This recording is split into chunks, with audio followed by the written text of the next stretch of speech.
আজ শোনাতে এসেছি আধুনিক কবি নীরেন্দ্রনাথ চক্রবর্তীর অত্যন্ত বিখ্যাত এবং আবেগঘন কবিতা অমলকান্তি। অমলকান্তি আমার বন্ধু। স্কুলে আমরা একসঙ্গে পড়তাম।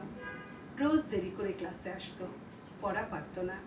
শব্দরূপ জিজ্ঞেস করলে এমন অবাক হয়ে জানালার দিকে তাকিয়ে থাকতো যে দেখে ভারী কষ্ট হতো আমাদের। আমরা কেউ মাস্টার হতে চেয়েছিলাম, কেউ ডাক্তার, কেউ উকিল। অমলকান্তি সেসব কিছুই হতে চায়নি। সে রোদ্দুর হতে চেয়েছিল।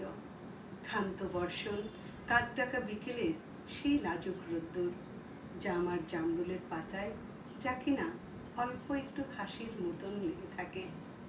আমরা কেউ ডাক্তার হয়েছি, কেউ মাস্টার, কেউ উকিল। অমলকান্তি রোদ্দুর হতে পারেনি।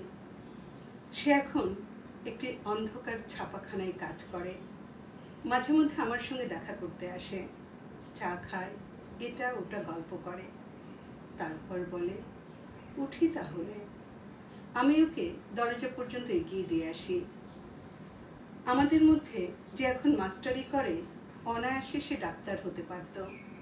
যে ডাক্তার হতে চেয়েছিল, উকিল হলে তার এমন কিছুই ক্ষতি হতো না।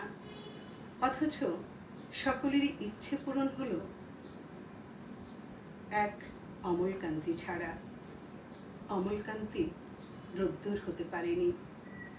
সেই অমলকান্তি রোদ্দুরের কথা ভাবতে ভাবতে ভাবতে ভাবতে যে একদিন রোদ্দুর হতে চেয়েছিল।